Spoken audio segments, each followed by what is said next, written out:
வேண்டிய இடத்துல அப்படியே இருந்துட்டு போக வேண்டியதானையா? ஏதாவது பண்ணி என்ன செஞ்சு ஒரு ஸ்டெப் மேல வர பார்த்து ஓட ஓட விரட்டுறீங்க. ஓடுனவன் நின்னா, ஓடுனவன் திரும்பினா என்ன அவன் காட்டுவா காட்டுவா. வாடா டேய் வாடா டேய் கீழ போற டேய் கீழ ஓடு டேய். கிடைக்கிற வாய்ப்பை சரியா பயன்படுத்திக்கிட்டா உன் வாழ்க்கைக்கு நீ முதலாளி. மிஸ் பண்ணிட்ட இன்னொருத்தரோட வாழ்க்கைக்கு கடைசி வரைக்கும் நீ தொழிலாளி. ஓடுனவன் நின்னவன் திரும்பினா என்ன ஆகணும் பாக்குறியா அப்படிங்கிற ஒரு வேகமான வசனங்களை உள்ளடக்கிய படம் அந்த கோலி சோடா 2. விஜய் மில்டன் இயக்குனர் SD விஜய் மில்டன் இயக்கிய படம் 2018 வந்துச்சு. அது இன்னைக்கு ரொம்ப நாள் கழிச்சு மறுபடியும் அதை பார்க்க வேண்டிய ஒரு சூழலும் ஆர்வமும் ஏற்பட்டு இப்ப பார்த்த அமேசான் பிரைம்ல இருக்கு.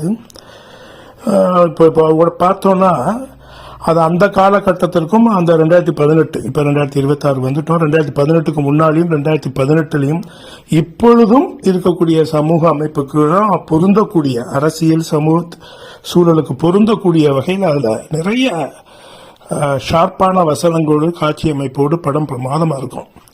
2014 நினைக்கிறேன் கோலி சோடா அவர் பரபரப்பா பேசப்பட்ட படம். இயக்குனர் விஜய் மில்டன் அவர்கள் பரபரப்பா பேசப்பட்ட அந்த படம் அது ஒரு பெரிய எழுச்சியை உண்டு பண்ணுச்சு. அந்த மார்க்கெட்டு, சிறுவர்களை வைத்து அடக்குமுறை, இந்த சுரண்டுதல், இது போன்ற விஷயங்களுக்கு எதிராகவும் அதே நேரம் அப்படி ஒரு களம், புதிது, யாருமே பார்க்காத விஷயங்களை காட்டி பரபரப்பா ஒரு படம் பண்ணியிருப்பாரு. அதோடைய தொடர்ச்சியா இந்த படம் தொடர்ச்சி மாதிரி கோலி சோடா 2 வந்துச்சு. அப்புறம் அவர் 10 என்றதுக்குள்ள, கடுகு, இது போன்ற படங்கள். ஆனால் 10 என்றதுக்குள்ள எல்லாம் விக்ரம வச்சு எடுத்திருப்பாங்க. ரொம்ப அருமையான படம். அது எதிர்பார்த்த அளவு போகலை. இப்போ இந்த சூழல்ல ஒரு டிஓபி ஒரு ஒளிப்பதிவாளர் அறிமுகமாகி பல பெரிய படங்களுக்கு, நல்ல படங்களுக்கு ஒளிப்பதிவு செய்து அப்புறம் இப்போ இயக்க ஆரம்பிச்ச பிறகு எல்லாமே தரமான படங்கள், சமூக அக்கறையோடு கூடிய வசனங்கள், படைப்பு. அதுல என்னன்னா, என்ன போல இந்த பழையபடி கோலி சோடா 2 பார்த்த உடனே என்னுடைய வருத்தம் எல்லாம் என்னன்னா,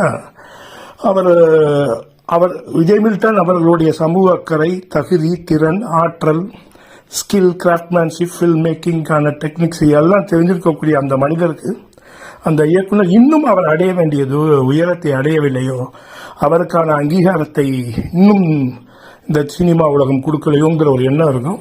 பட் ஆனால் அவரை இன்னைக்கு வெகு சீக்கிரமாகவே இன்னும் ஒரு பெரிய உச்சம் தொடுவார்னு நான் எதிர்பார்க்கிறேன்.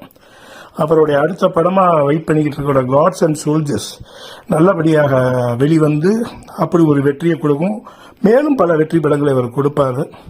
அதையே நான் திரும்ப ஓடுனவன் நின்னவன் திரும்பினா என்ன ஆகும் பார்க்கிறியா என்று சொல்லிக்கிட்டு இருக்கக்கூடிய அடக்குமுறைக்கு எதிரான பல நேரங்களில் சோசியல் ஜஸ்டிஸ் பேசுகிற இந்த களமும் இந்த அரசியல் சொல்லுக்கும் பொருந்துகிற படமாக பல நல்ல படங்கள் வரும் என்று எதிர்பார்ப்போம். நன்றி. ஏதாவது பண்ணி என்ன செஞ்சு ஒரு ஸ்டெப் மேல வர பார்த்து ஓட ஓட விரட்டுறீங்க. ஓடுனவன் நின்னா, ஓடுனவன் திரும்பினா என்ன அவன் காட்டுவா காட்டுவா. வாடா டேய் வாடா